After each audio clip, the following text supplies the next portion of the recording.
তো হ্যালো বন্ধুরা, কি খবর সবার? তো আজকে আমি জাস্ট বাইক নিয়ে বের হইলাম। তো ভাবলাম যে অল্প ভিতরের সাইডে আজকে ঘুরতে যাওয়া হোক। তো সেখানে যাওয়ার জন্য বার হলাম।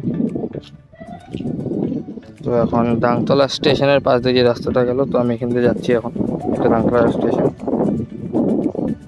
তার অল্প আগে যাওয়ার পরেই লেফট সাইড দিয়ে একটা শর্টকাট রাস্তা আছে, এখানে একটু কষ্ট করে লাইনটা পার হতে হয়। তো একটু কষ্ট মানে খুব বেশি কষ্ট করতে লাগলো এখানে লাইন পার হওয়ার জন্য। চারিদিকে দেখে নিলাম, তারপর এখন লাইনটা অনেক কষ্ট করে পার করতে লাগলো। এখানে খুব প্রবলেম হয়, বাট রাস্তাটা শর্টকাট জন্য আমি এই রাস্তাটা দিয়ে বেশিরভাগ যাই।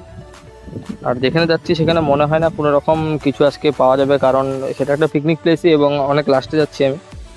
তো সেই জন্য আমার মনে হয় না সেখানে কোনো কিছু এখনো ফ্রি আছে বলে, বাট যাই, মানে ঘুরে টাইমটা পাস করা হোক। তো আর একটা লাইন ছিল, সেটাও পার করলাম।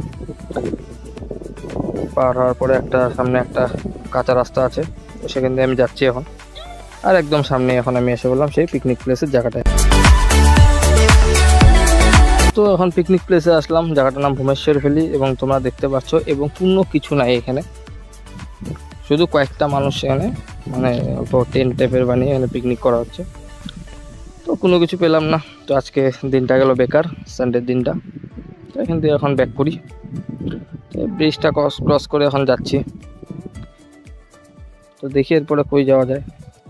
তো সামনে একটা ভালো রেস্টুরেন্ট আছে, যার নাম এমবিস রুফটপ, যেটা ডাংতলাতেই আছে।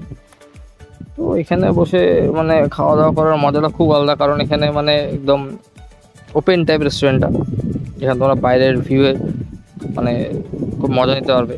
তোমরা দেখতেই পাচ্ছ আশেপাশে, তোমাদেরকে ভিতরে একবার ফুল রেস্টুরেন্টের ভিউটা তোমাদেরকে দেখিয়ে দিই, তাহলে বুঝতে পারবে। এখানে উপরে তোমরা যদি ছাদের নিচে বসতে চাও এখানেও বসতে পারো, এবং সাইডে যে জায়গাটা একদম এই সামনে দেখছো যে এখানে একদম ওপেন পুরো, উপরে কোনো ছাদ নেই, দেখতে পাচ্ছ ছোটো মাছ ছাটা টাইপের বানানো আছে। তো তারপর একটু কফি খেলাম, মাইন্ডটাকে রিল্যাক্স করে বাইরের ভিউ দেখছি।